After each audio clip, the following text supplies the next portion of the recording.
Hey VC, welcome to my channel and whoever else is passing through YouTube land. Really appreciate it. Really appreciate all the subs and likes. If you haven't subscribed to this channel, Tony's LPs Are Us, I wish you would consider it. It really helps us out and I really appreciate it. You don't know, I'm overwhelmed so far with some of the responses from my videos. But little Elvis coffee here. We're in Studio E. We have the Elvis light on. Cheers. It's very cold here today, so I put on a little jacket. And what I'm going to do is try to rank 6 Dark Side of the Moon LPs for you. I have 9, and I have 8 in my collection. I borrowed one from my friend Donnie, and that's the only import in this collection. So what I try to do is I try to stay away from foreign pressings, except for this UK pressing that Donnie lent me. I thank you, Don. I try to stay away from quads. I did have access to some quads. I did have access to a few colored vinyl, but I wanted to keep this to Dark Side of the Moon albums that are affordable and that are still available.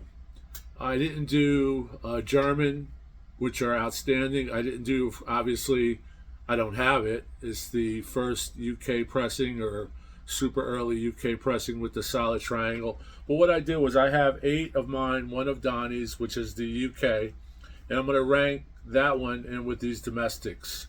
And again, these are Dark Side of the Moons that you may have. I've also spent a lot of time in reviewing each dead wax, and the original Dark Side of the Moon inside the gatefold, there's an indication based on the credit of the packaging company, early pressing or subsequent pressing, or first pressing for that matter. Okay, so, you know, I'm going to rank these from 6 on down to number 1. I'll start with number 6. Here's a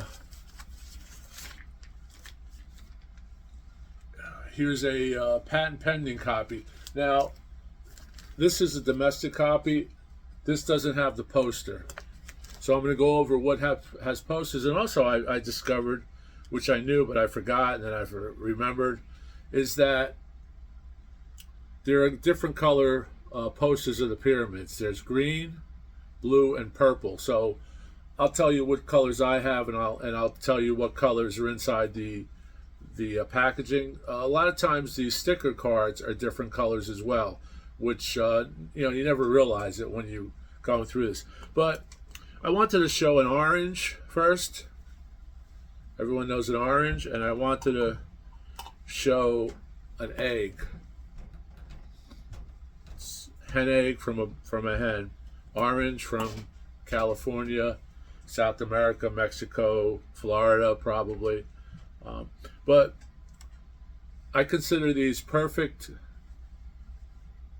items from nature, perfect creations from above. Orange, apple, the banana, definitely. I don't have a banana today, but banana, perfect. Peel this, nature. Another perfect item is this album, The Dark Side of the Moon, in my humble opinion. I can't think of another album that has withstand time and millennium, if that's a proper phrase, a quantum time and space and universe and sound and dark and light. I cannot think of another record that is not more perfect than this record. And if you do, let me know in the comments, because there are perfect records, probably perfect jazz records, Coltrane or Miles, but this, for a rock band, young kids at the time, Abbey Road Studios, 1972, 73, there was a perfect storm. So I'm going to talk about that. I'll talk about some highlights of the record. And what I did was I broke down my 9 copies into categories as far as what the dead wax had and the inner gatefold had. And then from those, I took off 3 because they were kind of similar or they didn't sound good at all. Put those aside, and I'm going to rank 6 from 6 to number 1. And what I did was I went over the drums. I listened for the drums. I listened for the bass. I listened for the sound stage. I listened for obviously the vocals, the guitar, soaring guitar solos, and the cash register on side 1, on side 2, Money, and the great Gig in the Sky with the great Claire Torrey, who did that marvelous operatic vocal that she was just given, you know, a bunch of music to sing without words, and she nailed it. Apparently, she had worked on some records at Abbey Road, and Alan Parsons heard her stuff and called her in, and for, I believe it was £200 or so, or whatever they paid her. I have it written down at the time. So that's Claire Torrey, and she did some solo work. She also did some work on some Tangerine Dream albums, I believe. I always thought Doris Troy was the main vocalist, but Doris Troy, who actually recorded for Apple with the Beatles on some of those sides. Maybe George Harrison produced that one, but I could be wrong. But I always thought that it was her, but it was actually Claire Torrey. And Claire Torrey was born in 1947, so she's born around the same time as the Pink Floyd. So, as you can see here, I have my notes, and I'm going to go refer to them. But what I looked for was, how do the alarm sound? How does the bass sound? How does the bass sound within the sound stage of the vocal? And side 1 has limited vocal, as you know. Side 2 has quite a bit of vocal, and I'm going to go over those, and I'm going to try to make this coherent. You know, if I get mixed up, please excuse me. But what I did was, like I said, I broke down. I had 8, had 1 import. From those 8, I broke those down into 5, and the 1 import. The 1 import UK, spoiler alert, that's in the top 6. Okay, so the early pressings from Capitol, SMAS 11163. Now, why do I know that number? Because I worked in a record store with a lot of friends that are watching, Ed, Tony, Terry, a lot of my still pals today. We worked in a record store, and that record, SMAS 11163 stereo, never a mono, Capitol, gatefold. We probably literally sold, I would say, 100 a week. When it initially came out, I don't know, but I remember from 73 to probably 79, it was always, I was in and out of that store. I went in and out whenever they needed me for like Black Friday, and they needed security or whatever. But I remember that's the only number out of all the records I pulled. We used to call them pulled. Used to get the form, and it would say pull 11163 from Capitol. Put it back in stock. That's Dark Side of the Moon. Now that was only a $598 list price back in '73. So we probably sold that record for $267, which was you know, half of what the list price was. Today, that's not heard of. It's list price, or you're not going to buy it. You may have you may get a 10%, 5% discount. But that's what that was. Initially, was a $598. It's been on the charts since '73. It's probably sold at this recording. This is 2025. I would say 60 million copies. It's always on the charts. It's always on Billboard. It's been 1,000 variants, 1,000 pressings of this record. So what I'm doing here is kind of a grain of sand, and like I said up front, I'm not doing foreign records. I'm not doing the first pressing, obviously, of the solid. I'm not doing German. I'm not doing some Australian pressings that I hear are pretty good. You could look at videos on YouTube that talk about that. What I'll do is I'll probably list what I heard this on. Yesterday, And the day before, I did kind of a marathon. I'll list my turntable and stuff so you'll know. But like I said, what I listened for was noise, distortion, sibilance. Didn't get any sibilance on my table anyway. So, and I'm just going to show you before I start. This is a early pressing. This is a Wally etched in the dead wax from Capitol. This is dead wax is side 1 is F4 number 2. Side 2 is Wally only with no numbers on it. But this is an interpack. And an interpack gatefold is, here's the record. This is probably a VG Plus, VG Plus, kind of noisy. But I've had these records my whole life. So if you see here, if you could see there on the bottom here,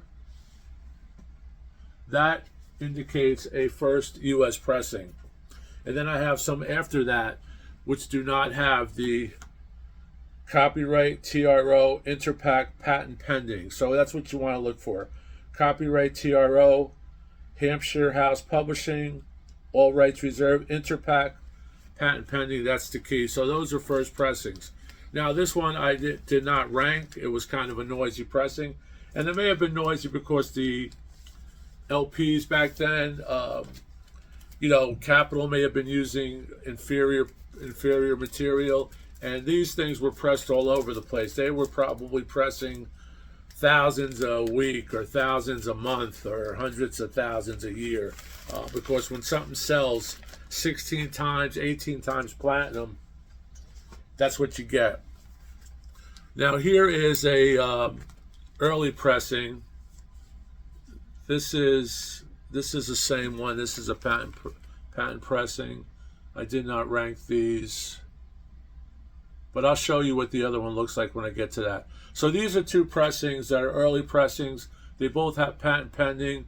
The dead wax on this one is SMAS 11163, mastered by Capitol. F32 number 2, side 2, mastered by Capitol.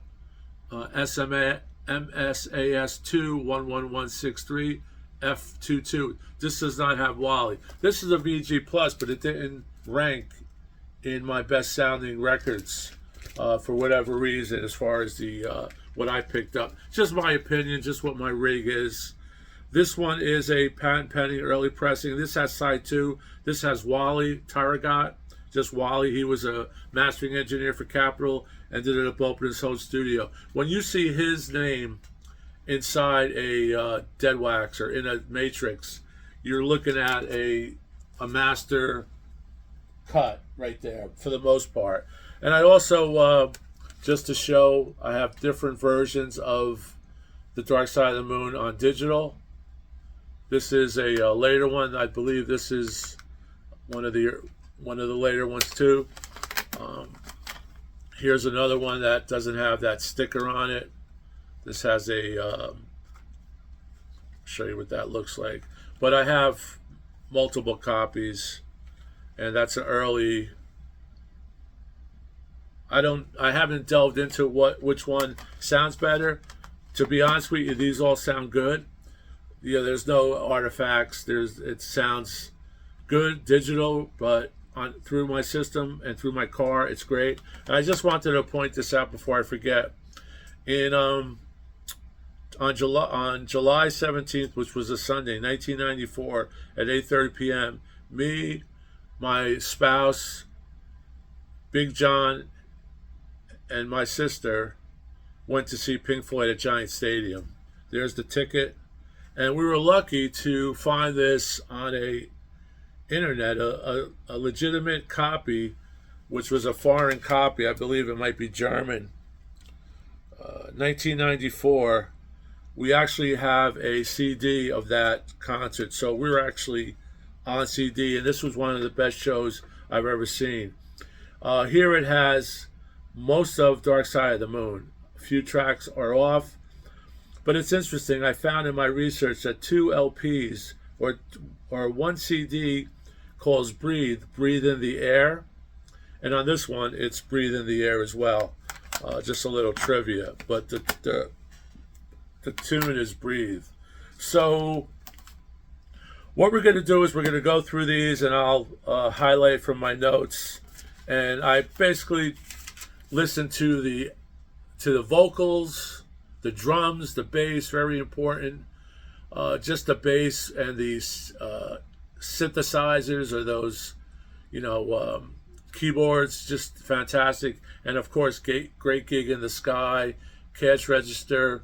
I'll talk about what I could hear as far as sound effects. And the sound effects is a Musique concrete. Musique concrete was something developed in the 30s and 40s from a French composer, and that has actually taken elements of real life and mixing them into a melodic song and sound effects. And Pink Floyd didn't invent that. We didn't invent that. That came from the French. Probably he heard it from somewhere else. If you go on Wikipedia and you look up Musique concrete, it also has the French spelling. You'll get that sense there. And I may talk about that in a later date. But what I'm going to do is I'm going to go to my number 6. Here's my number 6. This is a domestic Capital SMAS 1163. This has the green poster in it. All my copies do not have posters. I believe I have 2 full pressings with posters and stickers. This is a side 1 Wally mastered by Capital, very important. MSAS 111163 F55 number 9, or 5, or FSS number 9. Side 2 is F45 number 5 with the accoutrement of Wally. And this one's number 6. This one had smooth vocals, some noise in the beginning, but I don't attribute that to the recording. I attribute that to just an older record. I've had this record. If this has the poster with tape residue, I've had this poster since I was probably in high school. So I've actually, one of the rare posters I actually hung on my bedroom. The alarms on this sound great. Bass is very good. Drums are very good, very good. Vocals, plus, very smooth. And some noise, but I gave this the edge to a lot of these, a lot of the ones that have copyright. So this is not the one I showed you with the patent pending. This is a different album altogether. This has copyright, and if you see on the bottom, all rights reserved. So this is a subsequent pressing of the pressing that I showed earlier, and then this got a 6. This actually came in higher than some of the ones I left off.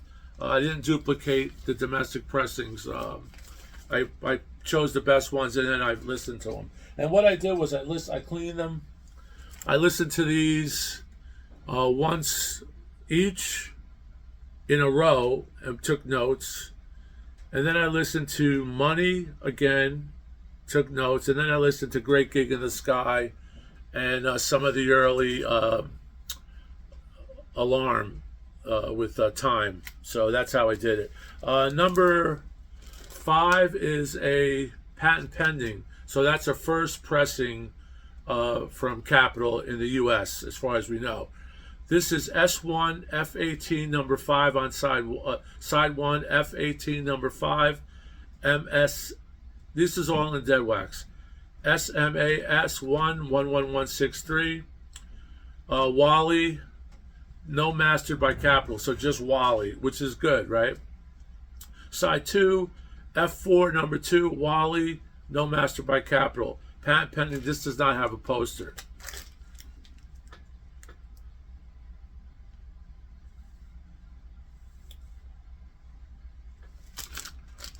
And I'll just pull this out so you can get a glimpse of that. And another thing on the early pressings in the U.S., if you look at the triangle on the bottom, there's text.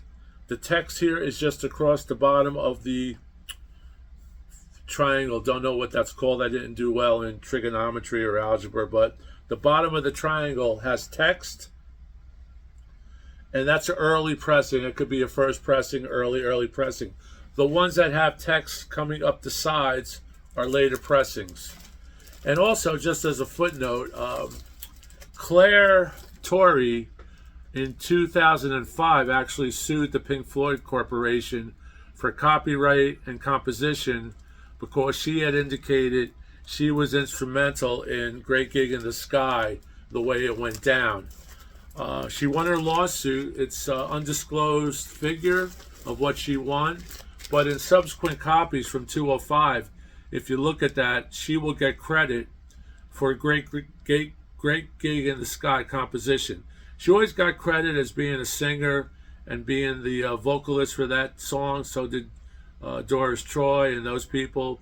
There was a couple of others. But she now gets composition credit, and she now gets paid, which is great. She was born 1947, so the same age. But this is number 5. This is a domestic, what did I say? A patent pending, first pressing, domestic, number 5 out of 6. And now we're getting to the good stuff. Number 4 is a copyright, so that's a subsequent from the patent pending, and I rate this as number 4. This has side 2 is SMAS 11163, which we see in the majority with Wally, no master by capital. F4 number 2, side 1, SMAS 11163, F18 number 5. Now this one had clearer alarms. The registers sounded fantastic. I heard some minute detail in some of the sound effects, the music concrete, like I talked about. I heard some distinct sound effects in that, but relatively close to the other copy that I showed. You know, you're not going to get much variation. These records are overall noisy. They're the domestic ones. We're not sure what tape Capitol or Harvest sent over to the U.S. to do their thing. It didn't really matter. You know, we were listening to this on 8-track, on cassette. One of my early memories of this album, and this has been with me for 50-something years, right, is at this big party at, I'm going to change the name to protect the innocent, but Johnny Cox's house, who Johnny Cox's father was a doctor. He had this kind of mansion on the hill compared to where most people in my town resided. He had this mansion, and I remember The Dark Side of the Moon. This is in probably 73 or 74. I remember Dark Side of the Moon distinctively just playing for 4 or 5 hours on an 8-track tape. And it was like the coolest thing. You know, people are drinking beer in paper cups, and guys and girls hanging out, in and out. You know, the whole football team was there. We had a great time. The cheerleaders were there. But I remember that, and it was on 8-track, and I've had the 8-track. I had a cassette. I may have sold my 8-track. The 8-tracks go for a lot. And I also didn't include any quads in this, like, because I did have, thinking of 8-track, I'm thinking of quad. I did have a access to quads, but that's a whole different mix, and that's to do a Dark Side of the Moon comparison review with quad only. I don't have a quad unit. If you do play a quad through a stereo unit, stereo system, you'll get distinctive points of how that was mixed, but you won't hear it in full quad. So this is number 4, and what I got from this was Great Gig in the Sky was just tremendous. The bass was lifelike. The boom boom of the heart was a little better. It was the drum boom boom boom of the heart in the beginning, and that's what I focused on as well. So I ranked this one number 4. I have the Dead Wax if you want to go back and listen to it, but this has a green poster in it. The stickers are different colors, but I didn't really get into that. Again, this is side 1, F18 number 5. Side 2 is F4 number 2 with Wally on the first side. Number 3, now we're getting into the good stuff. Now we're going to start to hear what this record should sound like. Those were 3 domestics. These are some newer ones and some UK. Now this is the UK that my friend Don lent me. I was really appreciative. I thought he had a MoFi, but we couldn't find it. But the MoFis don't get a lot of love. The MoFis that came out, 2 different ones, solid banner, italic banner, they don't get the love that they should. MoFi is basically a brand name. Sometimes they don't hit the mark, sometimes they do, okay? All these were played at the same volume. They were relatively the same dB. I didn't have to raise the volume, and even if I did, I compensated by a minor inch or lower, but I kept it at the same. I didn't blast it. And I'll show you what the clear winner was. These here are going to have the clarity, the separation between instruments. The prices are not astronomical. Like I said, if you want to get the best sounding, get this solid triangle. Money's not a problem. If you could find one online, I would only buy one of those. You can find one on Discogs or online, but nice to see it and buy it that way. Perhaps if you ever take a trip to Europe. Next time I go, that's what I'll be looking for. So here we have number 3, and that's the EMI 100 from the vinyl collection. This is Don's record, so thanks, Don. This sounded great. This was head and above the copies that I just played, the 1, 2, and the 1, 2, and this is 3. So this is 100, the vinyl collection. There's the hype sticker.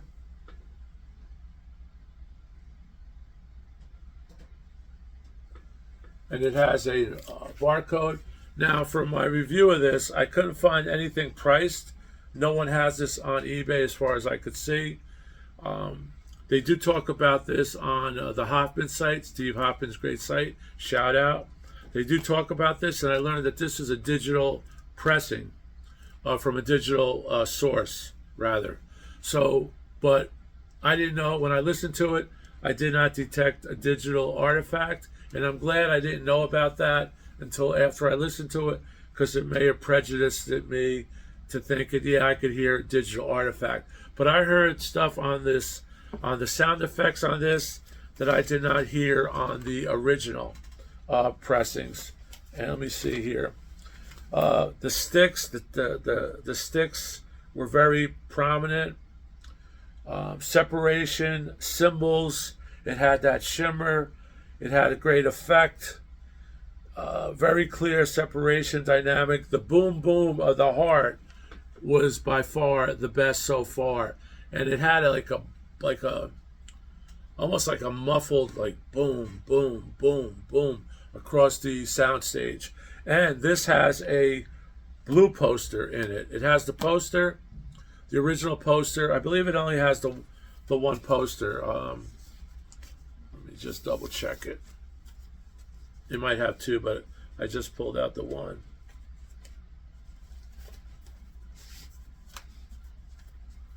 No, it has both. It has both posters, but the poster, I don't want to open these, but trust me, the poster is the blue tint. And when I say blue, green, or purple, it's the tint. This has a pretty cool, you can see that triangle. This is the original polyline sleeve. These come in, and this is a vinyl collection number 1, direct metal mastered. I don't like the direct metal masters per se. I have a Goat's Head Soup, I believe, that sounds harsh to me. This didn't sound harsh. This didn't sound bright. Sometimes people use the term bright or over bright, but I didn't get that. But this has both posters. I don't think it has stickers. Both posters, and one is a purple tint. So, not sure if the UK's all had purple tint. we'd have to check some other sites that do reviews on the UKs. But this is a UK. This came out, I believe, in '97. I'm thinking I read '97, and this was made in England. It's a UK pressing. So I thank Don for that because it broke up the domestic monopoly and monotony. So, and again, if you've stayed on this long, really appreciate it. If you like and can sub. And again, if you just dropped in the middle, this is a ranking of 6 Dark Side of the Moons. I'm using pressings that I have, and they're accessible pressings. There's nothing extravagant. The pressings that I reveal later, you could see that you could pick these up still at their original price. So they are considered bargains. And again, I consider this perfect. I consider the egg perfect. I consider the banana perfect. There's certain things perfect. I'm not going to go into Bo Derek or Faye Dunaway, things like that, but Dark Side of the Moon, I consider that perfect. A little coffee. And again, thanks for everyone. Thanks for everyone out there. Now here we have the number 2 reveal, and the number 2 is the 216 Dark Side of the Moon, remastered by the famous and still the top Bernie Grundman, James Guthrie, and Joel Planty. Now, remastered from the original analog tapes. Original release date, March 1973. Now, this record, like I said, was been all over the world and whatever, but I don't know. I didn't write down what color poster this had. Let me just see. Hold on. Also, in the subsequent one, I just looked at my notes. Very tight presentation. The guy running and the breathing of the guy running before I think the bell sound was just very, very improved overall. Just almost a night and day scenario from what we heard in the domestic tapes, the domestic albums. And like I said, those were lousy vinyls in those days. We all thought it sounded great. We didn't have the equipment. We didn't know. Now this poster is the purple poster in here. I'm not going to take it out. This is the purple poster. And this has that sound, number 2. It has that swirling sound that almost goes behind your speakers when you listen to it on side 1, that swirling sound. And then you have the registers. You have the people talking, the musique concrete with the sound effects mixed in. And I heard something at the end in the middle of Gig in the Sky. I heard some type of whisper. Don't know if I've ever heard that before. Don't know if it's if I could hear it on the CD, but I wrote here whispers in the operatic masterpiece from Claire Torrey. This just has a little bit of noise at the end of side 2. I don't know if I cleaned it, but I don't have an ultrasound. But this is the remastered. This is still available. Overall, outstanding, top of the top. Beats out the UK for me, the direct mastering I just showed. But this is, if anyone's out there is looking to dip their feet into the world of Dark Side of the Moon, I have. You see the CDs here and all this other stuff. And of course the live Dark Side of the Moon number 50th anniversary, which is outstanding. I believe that might be 45 RPM. But anyway, this one killed the other ones. It even killed the by a margin, maybe because of the digital artifacts that I heard, that I didn't know I heard, and I heard an analog press on my table. Sounded great. So this one, there's the label, and this has, you can see this has the text like up on top instead of just across the bottom of whatever that's called on a triangle. Don't know, should have looked it up, right? But I'm sure, let me know what your favorite pressing is before I get to the reveal. Now, this may be controversial because a lot of people aren't picking this one, or a lot of people don't know about this one. This is a 50th anniversary standalone record. It came out, I believe, early this year or early 2024. I got this as a present from Big John. I didn't buy it. I think he told me not to buy it. John's always taking care of me with the Floyd. John actually has the box set. And what I'm going to do is I'm going to post at the end of this video on top in an end screen. I will post that video that we did, his unboxing. This is the same record that was in the box. So, you know, I was disappointed. This is the same record, but it's different. I was disappointed that I couldn't buy the 50th remastered of Dark Side of the Moon alone without the box. The only thing you could get was the live at that time. Now this one, this is what it looks like. It has a slipcase. There's the back. This is still online. It's still going for around $100, which I think is great compared to $1,000 for the UK solid blue, right? But this sounds great. I'm going to give you my notes. Ticks on the sticks were just up there, very close to the 216. This is probably, you know, the same plates or same lacquers or, you know, metal plates or metal parts, but just great because this is clear vinyl. And I'm going to talk about this. This is on clear vinyl and it's on 2 LPs. So side 1 has the music of the side of record 1. Side 2 is just etching. Record 2, side 2 is just, side 2 has music and side 2 is etching. So when you put that on your turntable, the theory is that it's melding to your platter with a weight, and you're not getting any type of interference from that, minute interference. So that was nice. I would have liked to see them do a 50th standalone on a 45 RPM. You know, could have been 2 records or 3 records. However, this record I think is maybe 45 minutes. It's a perfect record. It's perfect like the orange. It's perfect like the banana, like the egg. It's just perfect. I'm not going to mention Bo Derek, but it's perfect, okay? So, and by the way, I met Bo Derek. I have a photo with Bo Derek, which I should pull maybe at the end of this video.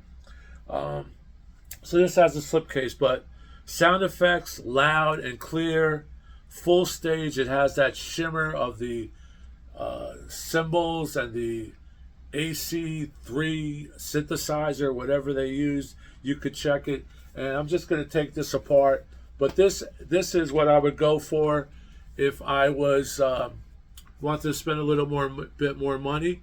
But if you want to go with the 216 pressing that has that sticker that I showed, that is the bargain of a lifetime. If you are just getting into Dark Side of the Moon, or if you need to upgrade your pressing, those are available at Walmart, on record sites, on Amazon.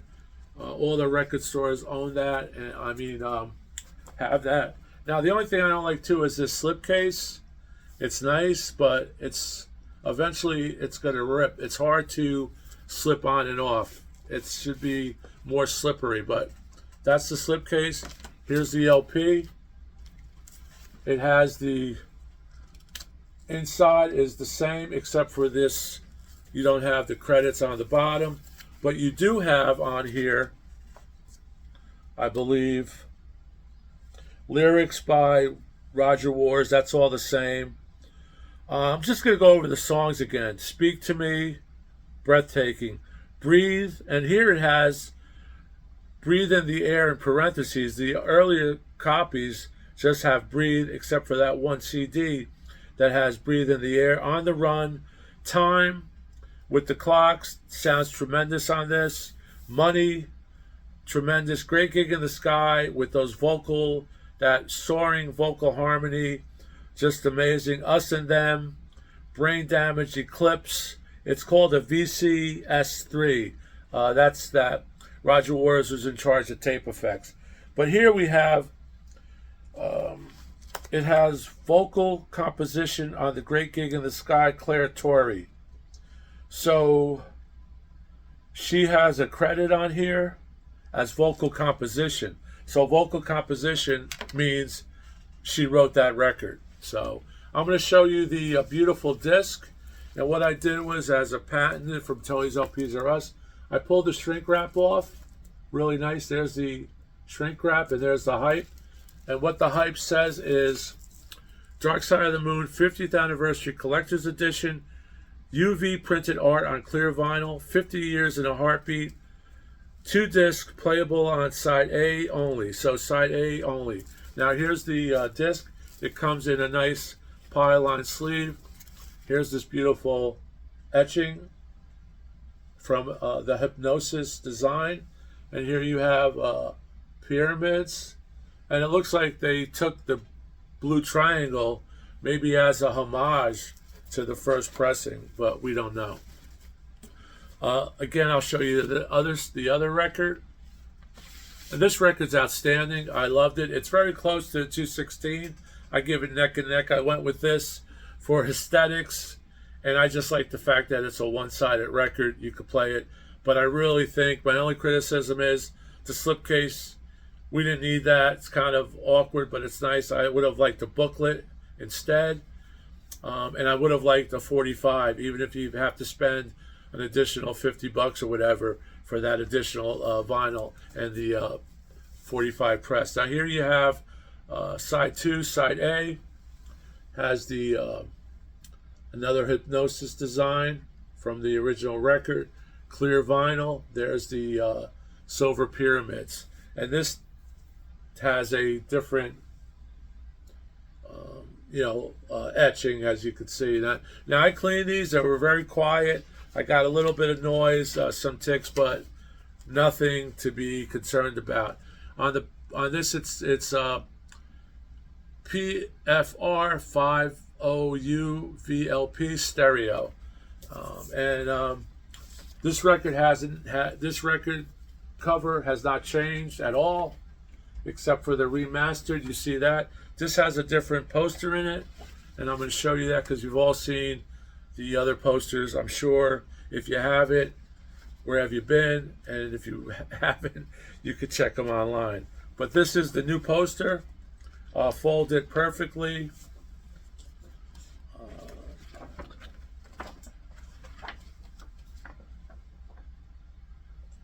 Just like the etching, basically. Just one poster, has on it 50th Anniversary Collector's Edition.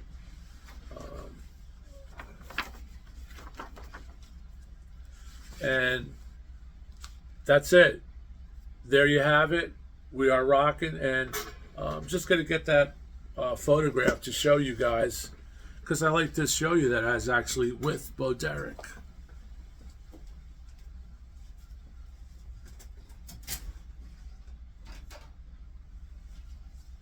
Here you have it. That's Bo Derek. That's me. That's John Derek, her husband. John Derek was married to Ursula Andress. At the time, she was given the role as Honey Rider in Dr. No. But look at that. This was from New York. The date is 1993. That's a young Tony's LPs R Us before he had this wonderful video channel. So there you have it. Just as a footnote, that's another perfect thing is the orange, the apple, the lemon, the banana, and of course, Dark Side of the Moon. So keep rocking. Really appreciate it. Hope you enjoyed this segment. And these are affordable. If the top two are affordable, if anything, go with the 216. By far, in most reviews, it's by far one of the best sounding pressings. And at that price, you're not going to get a better sounding pressing anywhere for that price. You're not going to find an original domestic. I've seen them sealed for $300 sealed, but how do you, it's kind of hard to believe that that's sealed from 1973. So this is the one, remastered, 216, Bernie. Has Bernie and the Dead Wax, I believe, if I remember. So keep rocking. Gotta shut this off, and we'll talk to you soon. Ciao.